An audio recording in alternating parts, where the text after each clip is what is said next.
Have you ever noticed something strange? You are about to win. You are close to finishing the project. Your relationship is finally healthy. Your business is gaining momentum. Then suddenly, you procrastinate. You pick a fight. You miss an important deadline. You lose focus. It feels like you ruined your own success. The real question is not, why am I so lazy? The real question is, why does my mind panic when I am about to level up?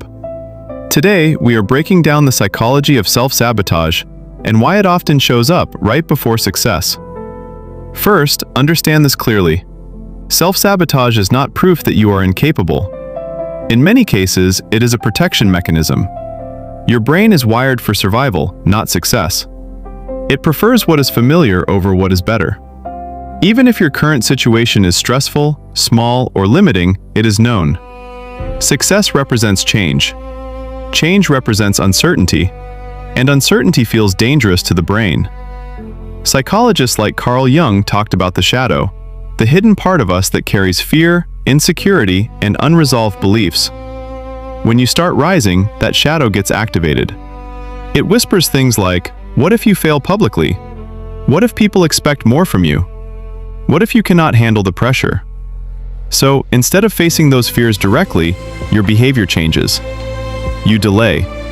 You withdraw. You distract yourself.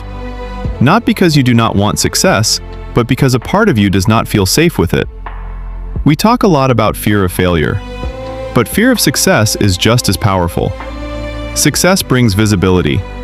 Success brings responsibility. Success brings higher expectations.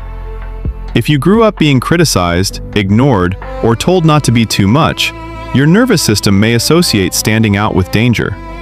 So, when you are about to succeed, your subconscious mind says, this is risky. You might suddenly overthink simple tasks. Start comparing yourself. Focus on small mistakes. Create drama in your personal life.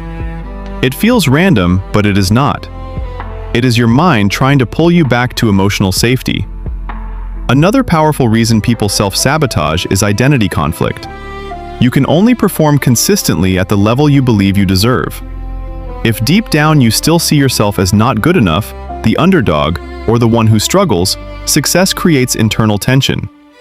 Your external life is upgrading, but your internal identity is outdated. And the mind always tries to stay consistent with identity. So what happens? You unconsciously make decisions that match your old self-image. This is why mindset work is not just positive thinking. It is identity transformation. Until you see yourself as capable, worthy, and prepared, success will feel like borrowed clothes that do not fit. Most people think the comfort zone means relaxing and doing nothing.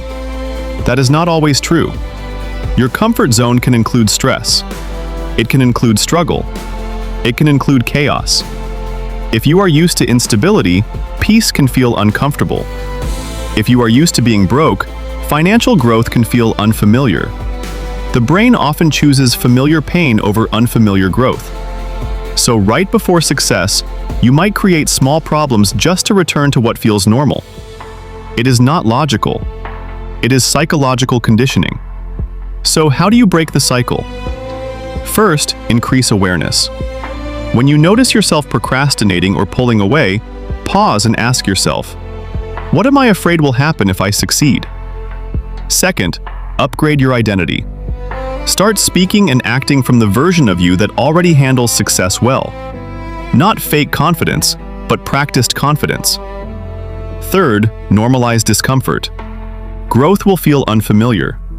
That does not mean it is wrong. It means you are expanding. And finally, stop shaming yourself. Shame strengthens sabotage. Awareness weakens it. The goal is not perfection. The goal is conscious action.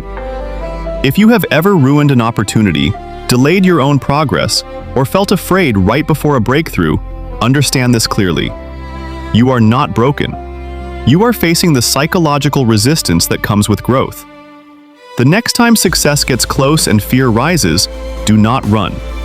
Sit with it. Understand it. Move forward anyway. Because sometimes, the only thing standing between you and your next level is the version of you that is afraid to leave the old one behind. If this helped you see yourself differently, share it with someone who needs it. And remember, growth is not about being fearless.